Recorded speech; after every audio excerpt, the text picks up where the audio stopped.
Get ready for a dictation number 1, Progressive Magazine, February 2021.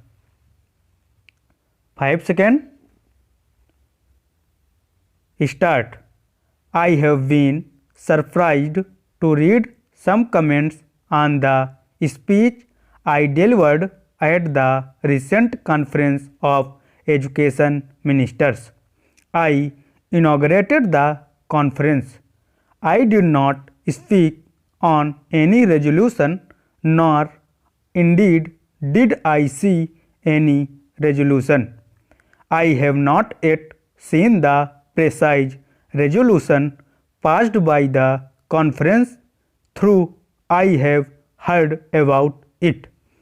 I laid great stress in my speech on the necessity of a considerable number of our people knowing foreign languages and more especially English. This was in relation to our development programs and our second and subsequent 5-year plans.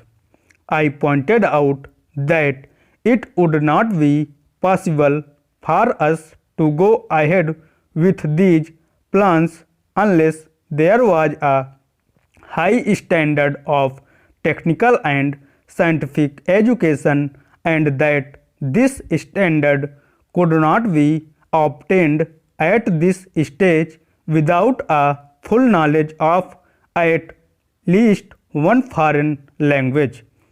As a matter of fact, scientists in any country today have to acquire knowledge of several languages in order to keep abreast of scientific literature.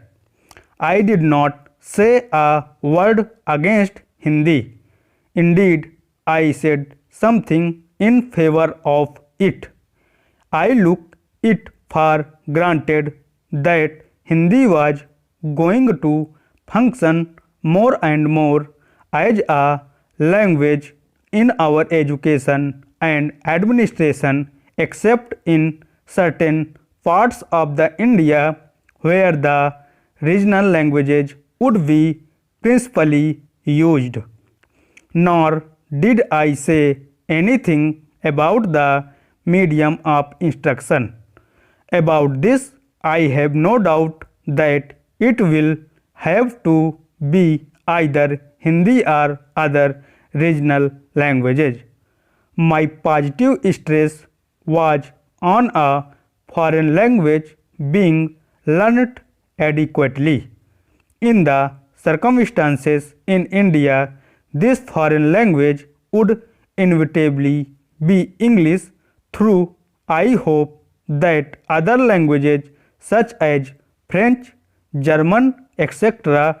would also be learned. India today is by far the most widespread and important world language, and probably 2/3 of the scientific and technical books in the world are published in English. I find that most people have no idea of what industrialization implies. We discussed the financial aspect of it and vaguely think of factories and the like growing up. But the most vital part of industrialization is the training of manpower. We want a vast number of scientists, technologists, and engineers of various kinds. We also want to create a background in which these people grow. This problem of trained manpower is our major problem, and that we have to solve. Our whole future progress depends on this process of industrialization and the use of higher technique. It must be remembered that it takes long to train a first-class scientist or technician. To put up a steel plant takes some years. It takes twice that time to train a technician who can run that steel plant. It takes 5 times as much time to train a competent atomic scientist as it takes to put up an atomic reactor. We have thus today to organize training for the people required for the second and third 5-year plans. We cannot delay this or else our planning and industrial progress will be automatically held up. It is obvious that this high-class training cannot be given today and for some years to come without knowledge of a foreign language. It is possible and indeed desirable to give elementary scientific and technological training in Hindi or our other regional languages.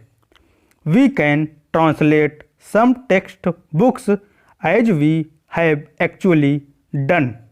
We can build up our technical term in Hindi as we are doing, but we cannot produce the vast and complicated thought that lies behind this technical and industrial age by translating a few books or having a list of terms. Changes in technology today are so rapid that even books that are being printed get out of date very soon.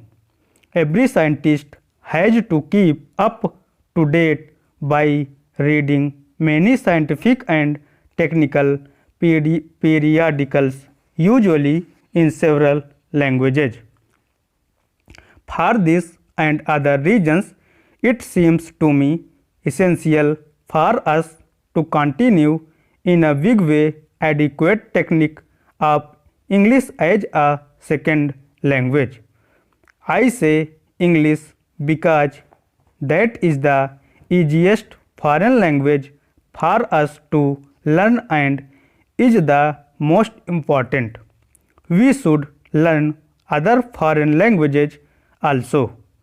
Personally, I think that even from the cultural point of view, in addition to the point of view of developing and widening the scope of Hindi and our other languages, it is necessary for us to keep in intimate touch with and have adequate knowledge of foreign languages. Only thus can the stream of thought come to us from various parts of the world.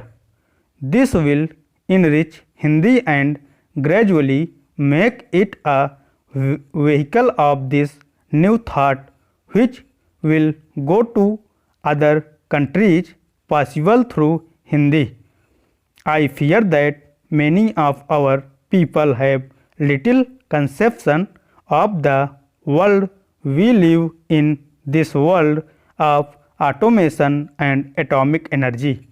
We are living through a period of revolution and we have to face a struggle for survival for our country and not merely for achieving higher standard. Stop.